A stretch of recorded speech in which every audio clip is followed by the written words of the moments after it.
की आवाज। केंद्रीय गृह मंत्री अमित शाह ने विपक्ष पर बोला हमला। कहा कि यूपीए नाम बदला है, नया चोला पहना है, लेकिन ये वही लोग हैं जिनके राज में 12 लाख करोड़ रुपए से ज्यादा के घोटाले हुए थे। इन लोगों की असली पहचान वो घोटाले ही हैं। मैं आज कांग्रेस पार्टी और तमिलनाडु के मुख्यमंत्री स्टालिन जी को कहना चाहता हूं, नाम बदलने से कुछ नहीं होता। जैसे ही आप जनता के सामने जाते हो, लोगों को 2G घोटाला याद आता है। जैसे ही आप जनता के सामने जाते हो, कॉमनवेल्थ घोटाला याद आता है। जब भी आप जनता के सामने जाते हो, कोयला घोटाला जनता को याद आता है। जब भी आप जनता के सामने जाते हो, आज भी चॉपर स्कैम याद आता है। जब भी आप जनता के सामने जाते हो, सबमरीन घोटाला भी याद आता है। जब भी आप जाते हो, अंतरिक्ष में इसरो घोटाला भी जनता को याद आता है। ये यही टोली है जिसने धारा 370 हटाने का विरोध किया था। मैं आज इस जनता को, तमिलनाडु की महान जनता को पूछने आया हूं, कश्मीर हमारा है या नहीं है? अमित शाह ने कहा कि विपक्षी गठबंधन का मकसद देश का नहीं, अपने अपने परिवार का विकास करना है। मित्रों, ये विपक्ष का जो टोला है वो भारत का विकास नहीं करना चाहता है, अपने परिवार का विकास करना चाहता है। सोनिया गांधी को, राहुल गांधी जी को प्रधानमंत्री बनाना है, स्टालिन जी को, उदयनिधि को मुख्यमंत्री बनाना है, लालू जी को, तेजस्वी को मुख्यमंत्री बनाना है, ममता दीदी को, अपने भतीजे को मुख्यमंत्री बनाना है, और उद्धव ठाकरे जी को अपने बेटे को मुख्यमंत्री बनाना है। वो भारत और तमिलनाडु को एम्पावर करना नहीं चाहते, वो अपने बेटे, भतीजे, बेटियों को एम्पावर करना चाहते हैं। इंडिया अलायंस ने 2024 से पहले पीएम मोदी के खिलाफ मोर्चा खोल रखा है, लेकिन कांग्रेस के नेता कन्हैया कुमार ने किस तरह से प्रधानमंत्री को ही अपशब्द कह दिए, आप भी वो सुन लीजिए। एक ऐसे हाथ में है जो कहता है कि पीएफआई के नाम में भी इंडिया है। मतलब कुत्ता को भी 4 पैर होता है, गधा को भी 4 पैर होता है, इसलिए सारे गधे कुत्ते हैं। अगर ये रीजनिंग मैं लगाऊं, जो रीजनिंग इस देश के प्रधानमंत्री ने लगाया है, तो मैं ये कह सकता हूं ना कि प्रधानमंत्री जी को भी 2 आंख है और गधा को भी 2 आंख होता है। विपक्षी गठबंधन इंडिया के 20 सांसदों का प्रतिनिधिमंडल आज मणिपुर के दौरे पर जाएगा और वहां के हालात का जायजा लेगा। दौरे से पहले प्रतिनिधिमंडल में शामिल टीएमसी की सांसद सुष्मिता देव ने कहा कि विपक्षी दलों ने तो सरकार से 1 महीने पहले अपील की थी कि मणिपुर के हालात का जायजा लेने के लिए एक ऑल पार्टी डेलीगेशन मणिपुर भेजा जाए, लेकिन सरकार ने उनकी बात नहीं मानी। इसलिए अब विरोधी दलों का डेलीगेशन खुद मणिपुर जाकर वहां के लोगों से बात करेगा और उन्हें भरोसा दिलाएगा कि पूरा देश मुश्किल की इस घड़ी में मणिपुर के साथ है। अमित शाह जी मणिपुर गए, करीब 3 दिन वहाँ रहे।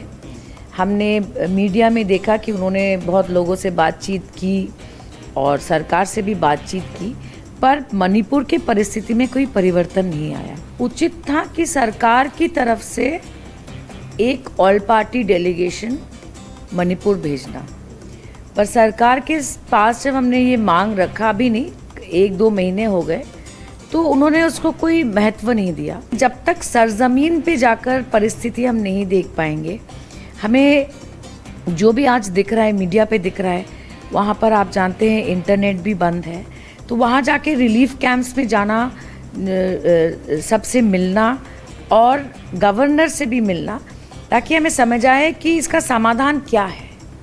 क्योंकि जब तक समाधान नहीं होगा, देखिए ये सत्र खत्म हो जाएगा 11 अगस्त को, फिर क्या। तो इसलिए वहाँ जाना बहुत ज़रूरी है, ताकि हमें सरजमीन पर जाके पता लगे कि वहाँ पे क्या समस्या है, वहाँ के लोग क्या चाहते हैं, वहाँ की सरकार में क्या कमियाँ हैं और किस तरह की समस्या है। एनसीपी सांसद मोहम्मद फैसल ने कहा है कि विपक्षी सांसदों के इस दौरे का मकसद मणिपुर के लोगों के जख्मों पर मरहम लगाना है और वहां के जमीनी हालात का पता लगाना है। कल हम इम्फाल जाएंगे, तो इम्फाल से बाकी का जो भी कोऑर्डिनेशन होगा, वहाँ की लोकल कमेटी, अपने ऑपोजिशन का जो टीम बने हुए हैं, और टीम पूरा तैयारी करके फिर आगे की जो सोच लेंगे। हम वहाँ जाके हकीकत में ग्राउंड लेवल पर क्या हो रहा है ये महसूस लेना चाहिए। वहाँ जो अफेक्टेड है, जो लोग हैं, उनसे मिलने की कोशिश भी करना चाहिए।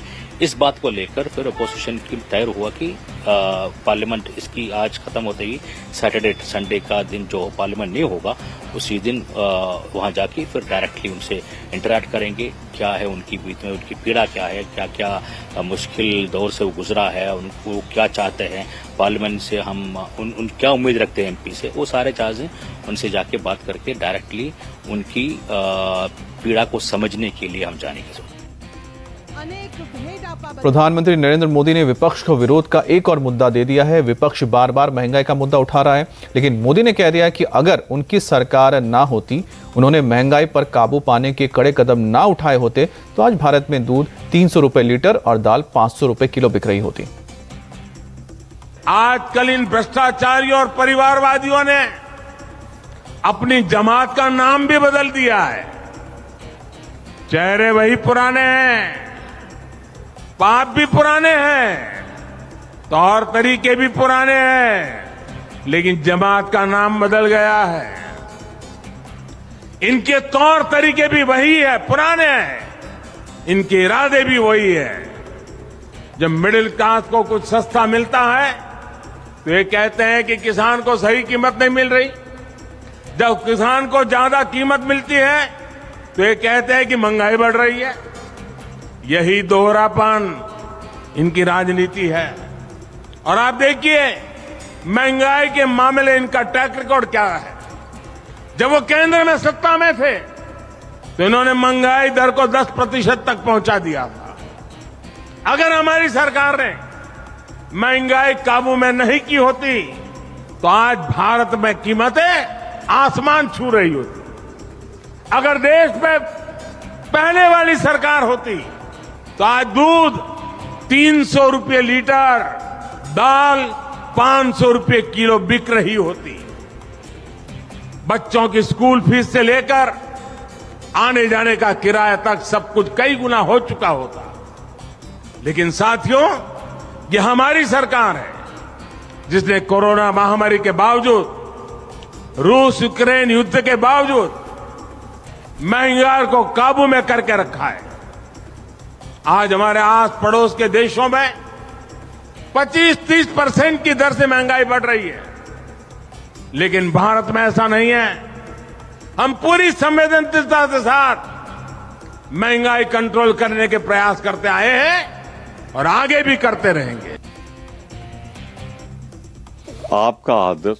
और कांग्रेस नेता प्रमोद तिवारी ने प्रधानमंत्री मोदी पर पलटवार किया। कहा कि प्रधानमंत्री महंगाई की चिंता करते तो पेट्रोल का दाम अब तक कम हो गया होता, लेकिन अपने बिजनेसमैन दोस्तों को फायदा पहुंचाने के लिए पेट्रोल के दाम कम नहीं कर रहे हैं। प्रधानमंत्री के लिए पाकिस्तान बेंचमार्क है, इसलिए वो बार बार उससे अपनी सरकार की तुलना करते हैं। आपका आदर्श पाकिस्तान होगा, हमारा नहीं। और आदर्श नहीं होता तो बिन बुलाए पहुंच नहीं जाते लाहौर बिरयानी खाने के लिए। दाम क्यों बढ़ा है मालूम है? जब 1 से $50 तक गया तो हमने 60-70 के ऊपर नहीं जाने दिया, क्योंकि हम सब्सिडी दे रही थी तत्कालीन यूपीए के सरकार। और ये दाम इसलिए बढ़े कि आप सब्सिडी आपने हटा ली। कारण है कि आज ये पेट्रोल कांग्रेस होती तो 50 रुपए में बिक रहा होता, बाकी हम सब्सिडी से देते। लेकिन आप नहीं चाहते कि आपके 2 बड़े मित्र जिनका पूरा का पूरा तेल उद्योग में, पेट्रोलियम के क्षेत्र में, गैस के क्षेत्र में उन्हीं का कारोबार है, तो आप तो साधारण जनता की जेब से निकालकर पहुंचाने का जरिया बना दिया है आपने अपनी सरकार को। बताओ 100 रुपए में पेट्रोल क्यों बिक रहा है? आपने तो 25 रुपए में बेचने कहा था। दूध कितने कई गुना बढ़ गया। आपने तो कहा था हम हर चीज घटा देंगे। महंगाई आप रोक नहीं पा रहे हो। अब एक नई कहानी सुना रहे हो कि अगर हम न होते तो ये और बढ़ गया होता। ये बेतुकी, बेसिर पैर की, अपने सरकार की कमियों को छिपाने के लिए है, जिसका कोई आधार ही नहीं, सार नहीं। ये होते तो ये हो जाता, अभी तक तो नहीं हुआ। हमने तो 70 साल शासन किया, यहाँ तो नहीं पहुंचा था। मोदी के बयान पर AIUDF के चीफ बदरुद्दीन अजमल बोले। बदरुद्दीन अजमल ने कहा कि मोदी महंगाई के मुद्दे पर ऐसी बड़ी बड़ी बातें ना करे तो अच्छा है। महंगाई से आम आदमी परेशान है, हर चीज के दाम आसमान पर है, देश की हालत खराब है। ऐसे में जनता उन्हें 2024 में चुनेगी, इस पर उन्हें शक है।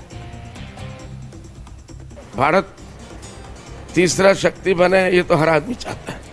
कौन हिंदुस्तानी है जो इसको नहीं चाहता है? अब किसके नेतृत्व में बनेगा, ऊपर वाले का क्या फैसला हो चुका है, वो तो ऊपर वाला जाने। देखिए, दूध मिलता भी कि नहीं मिलता, इसका भी तो एक सवाल है, समझे कि नहीं? तो इसलिए महंगाई जो है वो अपनी यहाँ पे लास्ट टाइम पे ये मोदी साहब की जो सरकार आई थी NDA, वो इसी महंगाई के मुद्दे के ऊपर आई। मुझे पूरा याद है, हम भी पार्लियामेंट में थे, तकरीबन पूरा 1 साल महंगाई महंगाई महंगाई। उस जमाने का देख लीजिए और आज का देख लीजिए। वो कह रहे हर 15 दिन पेट्रोल का भाव बढ़ जाता है, गैस का भाव बढ़ जाता है, सिलेंडर का भाव बढ़ जाता है, क्या नहीं हो रहा है? इसलिए कोई गरीब आदमी तो अब मुश्किल है, लोग मुल्क छोड़ छोड़ के जा रहे हैं, ये बड़ी शर्म की बात है।